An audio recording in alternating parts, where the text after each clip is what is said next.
Tasting 1 2 3 record అవుతుందిలే. కానీ ఇప్పటిదాకా నువ్వు రైట్ లెగ్ ముందుకు పెట్టి పుష్ చేసిన తర్వాత లెఫ్ట్ లెగ్ వెనక్కి పెట్టుకుంటున్నావు కదా. దాంట్లో మామూలుగా స్ట్రేట్ బోర్డ్ అంటున్నాను 2 types. Goofy style, regular style. కుడి కాలు ముందు పెట్టి పుష్ చేస్తే గూఫీ స్టైల్. ఈ ఎడం కాలు ముందు పెట్టి పుష్ చేసి రైట్ లెగ్ వెనక తీసుకుంటే రెగ్యులర్ స్టైల్. నువ్వు ఇప్పుడు దాకా గూఫీ స్టైల్లో గట్టిగా ప్రాక్టీస్ చేశావు. ఇప్పుడు రెగ్యులర్ స్టైల్లో ప్రాక్టీస్ చేయాలి. ఇప్పటిదాకా చేయలేదు. నువ్వు మామూలుగా ఎట్లా ఎక్కుతావు బోర్డు, నువ్వు మామూలుగా నడిపేటప్పుడు ఇట్లా నడుపుతావు. ఇది రైట్ లెగ్. రైట్ లెగ్తో నడిపితే గూఫీ స్టైల్ అది. ఇప్పుడు లెఫ్ట్ లెగ్తో నడుపు. ఒకసారి ఈ కాలు కింద పెట్టి లెఫ్ట్ లెగ్ పైకి పెట్టు.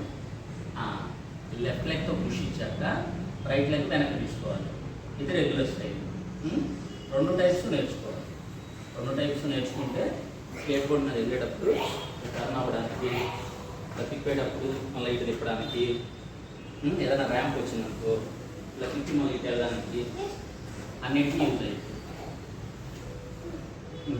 Left leg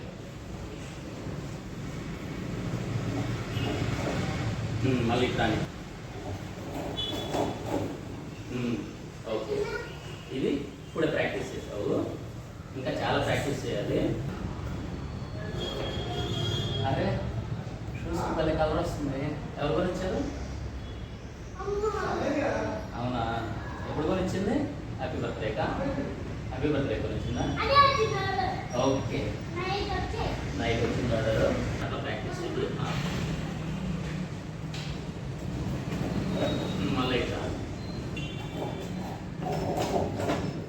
okay stop. So ఇట్లా వెళ్తుంటావు కదా, ఏదైనా ర్యాంప్ వచ్చిందనుకో ర్యాంప్ ఎక్కి దిగేటప్పుడు మళ్ళీ ఈ లెఫ్ట్కి వెళ్ళాలి. సో ఎక్కేటప్పుడు ఇటు, ర్యాంప్ నుంచి దిగేటప్పుడు ఇటు. సో 2 వైప్స్ 2 లెగ్స్ కూడా నేర్చుకోవాలి స్కేట్ బోర్డు. అందుకని సూపర్.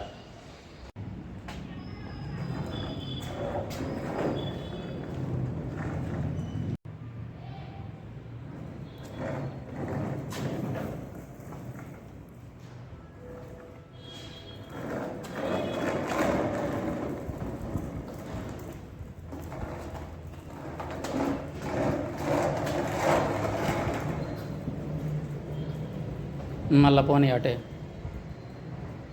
మళ్ళీ అటే పోనీ లెఫ్ట్.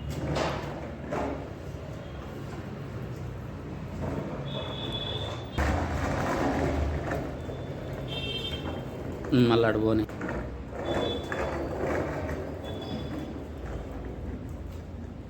పోనీ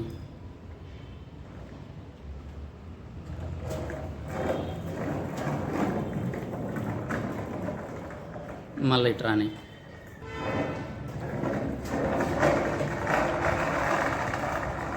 మళ్ళీ అటు పోనీ.